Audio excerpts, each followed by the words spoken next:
नमस्ते किसान भाइयों। खानदेश गोट फार्म अपने यूट्यूब चैनल पर सभी किसान भाइयों का स्वागत है।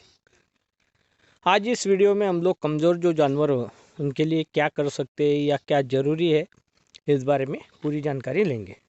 हमारे पास दो बकरे हैं, बीटल नस्ल के। ये दोनों जुड़वा भाई है, पर आप देख सकते जो काला वाला बकरा है पूरी तरह से बहुत बढ़िया, सेहतमंद और हेल्दी है। और साथ ही जिसके ऊपर सफ़ेद धब्बा है, ये जानवर कमज़ोर सा लग रहा है। अभी रूटीनली क्या है, हम लोग जो खाना दे रहे हैं जानवरों को, वो सभी को सरीका देते हैं। खुराक भी सभी को एक सरीका होता है, फिर भी कुछ जानवर कमज़ोर पड़ जाते हैं और पीछे पड़ जाते हैं वेट गेनिंग में। और फिर आप अलग अलग बहुत सारे टॉनिक्स देते हैं, बहुत सारे अलग अलग तरह के खुराक बढ़ाते हैं, फिर भी इन जानवरों में चाहे उतने अच्छे रिजल्ट नहीं आते हैं। तो ऐसे जानवरों के लिए क्या कर सकते हैं हम?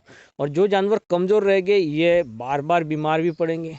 और ऐसे जानवरों की मार्केट वैल्यू भी बहुत कम होती है। फार्म में ऐसे जानवर अगर रहे तो कोई उनको ख़रीदना नहीं चाहता, पर साथ ही जो हेल्दी जानवर हैं उसको ख़रीदने के लिए अच्छी खासी कीमत भी देना किसी भी ग्राहक के लिए आसान बात होती है। तो इस वीडियो में हम लोग देखेंगे कि भाई ऐसे जानवरों के लिए हम लोगों ने किस तरह से ट्रीटमेंट करने को ना और किस तरह से उनकी देखभाल करने को ना।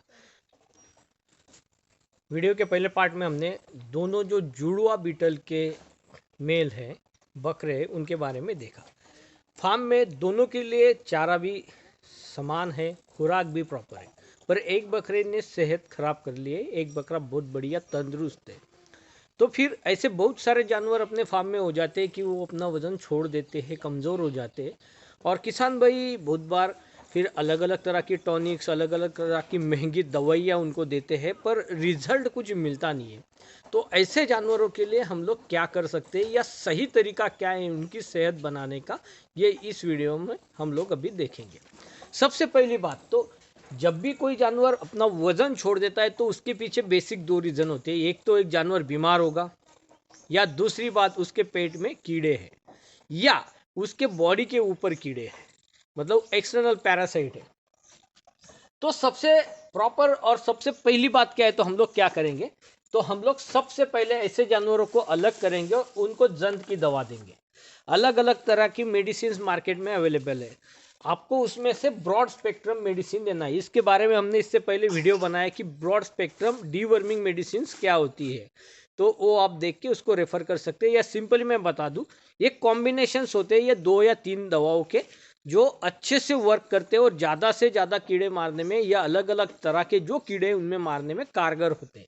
तो ये ब्रॉड स्पेक्ट्रम मेडिसिन आपको लेना है जंत के लिए। देखिए, एक प्रॉपर डोज देना है आपने। वजन कर लीजिए आपके जानवर का, और वजन के हिसाब से डोजेज होते हैं, पर केजी कितना ml मेडिसिन लगेगा उस हिसाब से।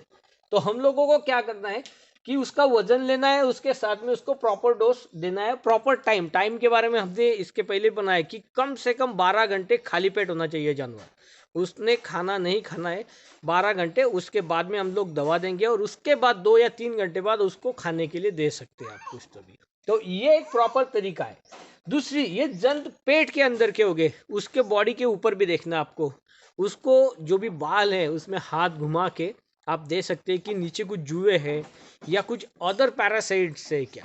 अगर वैसा कुछ होगा तो उसको डिपिंग देना है, मतलब उसको कुछ अलग तरह की मेडिसिन आती है, उसको पानी में घोल के जानवर को पूरी तरह से धो देना है।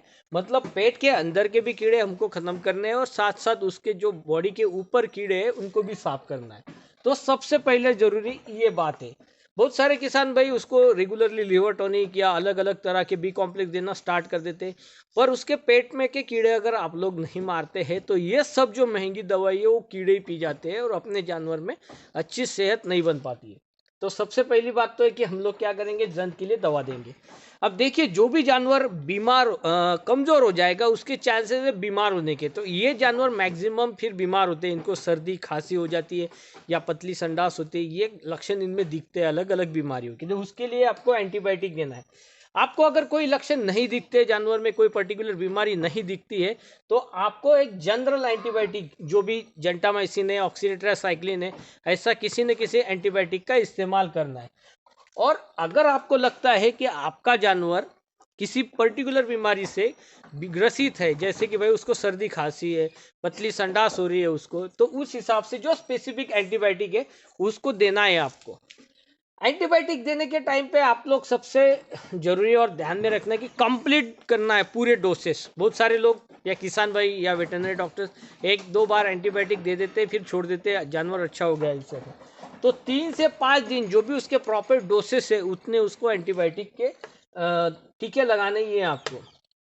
ये 2 बातें होने के बाद फिर जो रूटीन उसको चारा दे रहे हैं आप, वो चारा और उसका खुराक वो बढ़ाना है आपको, उसको अलग रखना है बाकी जानवरों से और उसको स्पेशल सुपरवाइजिंग करना है, उसको स्पेशली चारा देना है। उसको टीएमआर दे सकते हैं, टोटल मिक्स रेशो, इसके बारे में हम लोग वीडियो बनाएंगे। टीएमआर में खुराक, चारा, चारे में की जो भी अपने फलीदार चारे होते हैं या नॉन फलीदार चारे होते हैं, ये सभी चारों का जो प्रॉपर मिश्रण होता है, जो जानवरों के हिसाब से, उसके वेट के हिसाब से, उसके स्टेज के हिसाब से, प्रेग्नेंट है नहीं है, मिल्किंग है नहीं है, उस हिसाब से उसका एक फार्मूला बना होता है, उस हिसाब से उसको चारा देना है अपने को।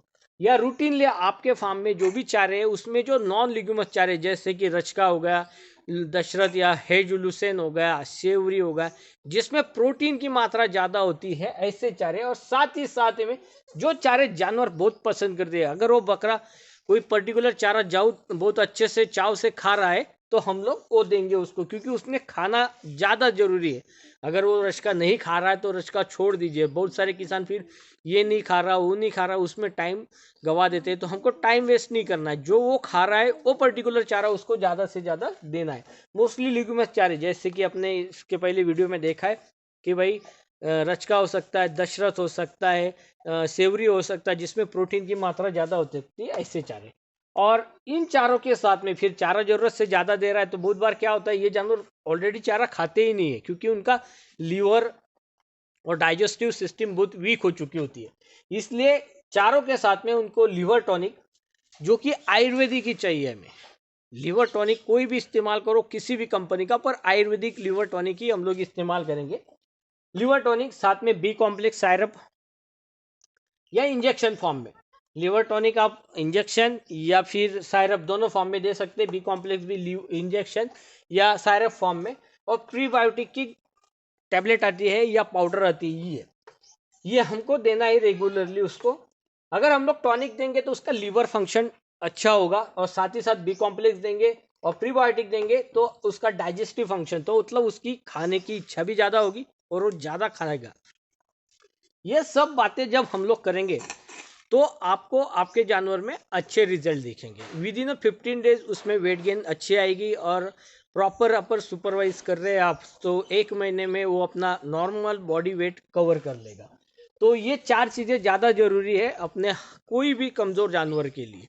एक प्रॉपर डिवर्मिंग, साथ में एंटीबायोटिक, खुराक और चारा बेहतर और ज़्यादा मात्रा में उसको जो चाहिए, जो उसको पसंद है वो वाला, और last liver tonic, B complex और अपना प्रीबायोटिक। तो किसान भाई इसको नोट डाउन कर लीजिए और इसका एक चार्ट बना के आप आपके फार्म में भी रख सकते हैं। इस तरीके से अगर आप किसी भी कमज़ोर जानवर को ट्रीट करोगे तो वो आपको अच्छे रिजल्ट जल्द से जल्द टाइम में बताएगा। धन्यवाद।